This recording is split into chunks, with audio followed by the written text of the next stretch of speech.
Picture a future where being in love can fix your cholesterol, your credit score, and maybe even your mood indicator at work.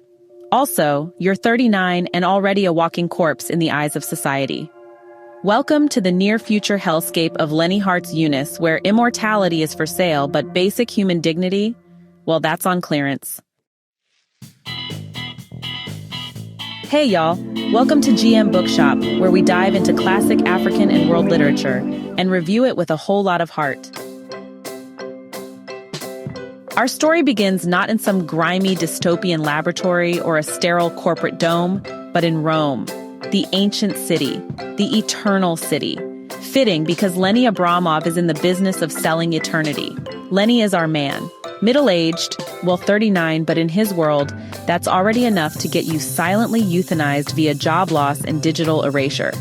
He works for a biotech company that sells immortality to the high-net-worth individuals. His job title? Life Lovers Outreach Coordinator, Grade G. Fancy, but don't let it fool you. His life is anything but loved. Lenny had just returned from Rome, and oh, what a trip it was. Instead of doing what he was supposed to do, selling immortality to billionaires, he did something far more dangerous. He lived, he ate, he indulged. He drowned in rabbits soaked in olive oil. He inhaled pig jowls over bucatini alla matriciana. There was spaghetti, there was spicy eggplant, there was no discipline. In a world where people track their adrenal stress index, their insulin, their methylation, and whether they're a team playa on an office screen, Lenny returned to New York looking like a walking ad for death. He reminds people of death, they said at his workplace. So Lenny got demoted. And why not? His friend had just been fired for turning 40. 40. Fired for looking like the ghost of productivity future. This is a world where youth isn't just beauty. It's currency. It's relevance. It's oxygen. And Lenny? He's a man who still reads Tolstoy instead of streaming, buttons his shirt like it's 2005, and doesn't know the proper way to brush his teeth by post-human standards. Now, in this nightmare world where even moods are screened publicly, your work computer flashes positive, playful, ready to contribute, or, damningly reads one moody betch today, Lenny is just trying to keep his head above water. His hormone levels are scrutinized more than his performance. He is, understandably, a little sex-starved. Enter Eunice, the beautiful, youthful Eunice Parker. They met at De Tonino Bar in Rome, and while Lenny thought they had a moment, Eunice was less enchanted. According to Eunice's letters to someone called Precious Panda, and yes, that's the level of weird we're dealing with, Lenny was not in her league. She described him as a slovenly, outdated man who didn't know basic hygiene or how to dress. Not like her ex-boyfriend Ben, who was apparently too good for her, but still, leagues above poor Lenny. And yet, Lenny keeps writing her. He's in love. Or maybe he's just grasping at something that still feels human in this shiny, plastic, wellness-obsessed world. At one point, he tells his boss, Joshi, that he's in love. Joshi's response? It's great for pH, HDH, LDL, whatever ails you. As long as it's good, positive love, without suspicion or hostility. In other words, love as multivitamin, romance as probiotic. Later, Eunice decides to move back to America, and needing a place to stay, she moves in with Lenny. That's when a relationship of sorts begins. But she remains her aloof, modern self, snobbish, judgmental, viewing Lenny less as a partner and more like a well-meaning but deeply unfashionable pet. Yet through all this, Lenny keeps trying. He believes. He's a romantic stuck in a post-human world where nothing is left to chance or feeling. Even love is about biochemistry and metrics. But don't forget, this is a world ruled by commerce. The American ethic mostly seen in trade and commerce was profoundly portrayed in this story.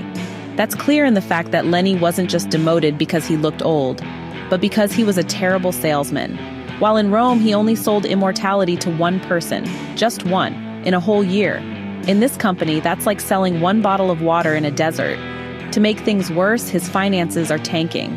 His brokers, presumably using the same logic as a drunk gambler, invested his funds into loss-making companies. Now Lenny can't afford his beta dechronification anymore, which is basically his anti-aging treatment.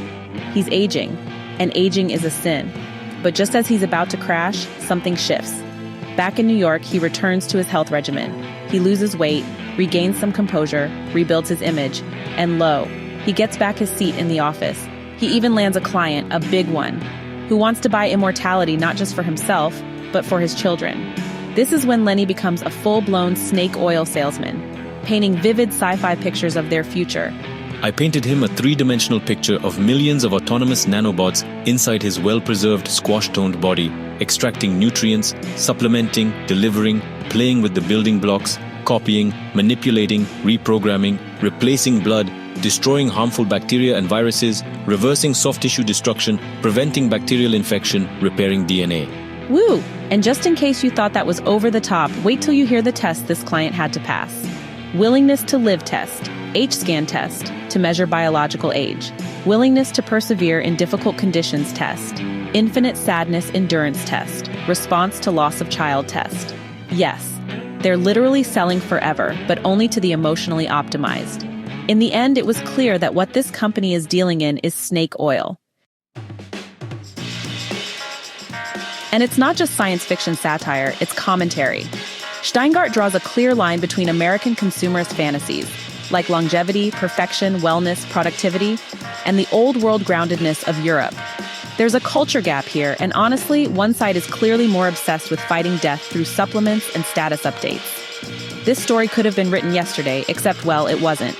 It was first published more than a decade ago and still rings frighteningly true.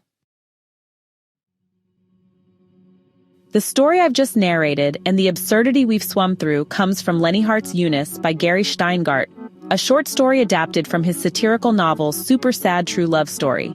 It's not just funny, it's sharp, it's dark, it's uncomfortably accurate. This story brilliantly skewers the modern obsession with youth, health, and status. And it does it with humor. What I love about Shteyngart storytelling is how familiar it all feels despite the futuristic setting. People already monitor their biometrics.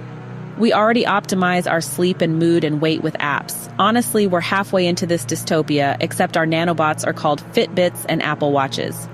Lenny, as a character, is hopelessly out of place. He's a romantic, a humanist, a guy who reads Tolstoy and loves messy, irrational emotion in a world that's allergic to both mess and aging. He's tragic, but also relatable. He wants love, significance, and meaning, but lives in a world that wants metrics, profits, and sleek packaging. Eunice is the flip side. Modern, practical, somewhat shallow, but not without her own insecurities. Her coldness to Lenny reflects a world that doesn't tolerate softness or slowness. Even relationships are transactions. Even sadness is a liability. The satire works because it's not too far-fetched. It's Atwood's Oryx and Crake with a dash of Orwell and a heap of absurdity. And behind the laughs, there's a warning. If we keep outsourcing our humanity to machines and marketing metrics, we might live forever, but forget who we are. Keep a diary to remember who we were, because at every moment our brains and synapses are being rebuilt and rewired, so that each year, each month, each day, we transform into different people, utterly unfaithful iterations of our original selves, of the drooling kids in the sandbox. That quote hit me hard. It's funny, yes, but it's also haunting, because we're all changing. The question is, are we still ourselves? Gary Shteyngart is a Russian-American writer known for his biting satire and dark humor.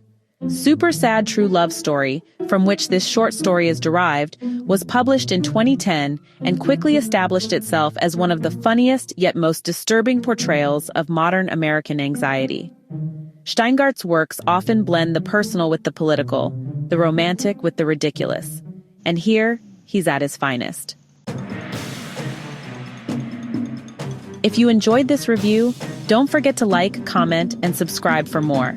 And tell me, if you were offered immortality, would you take it? Or would you rather age with dignity, one mood swing at a time? Thanks for watching GMBookshop. Until next time, stay human. Hey, thanks so much for hanging out with me today. If you're interested in diving deeper into this book, I've left some links down in the description. You can use it to grab yourself a copy and keep the adventure going. And if you're in the mood for more great reads, don't go just yet. Click on one of the videos popping up right now that I think you'll love. And don't forget to give this review a like, leave a comment, or even subscribe if you'd like to see more. Every bit of support helps us grow this little community of book lovers. See you in the next one.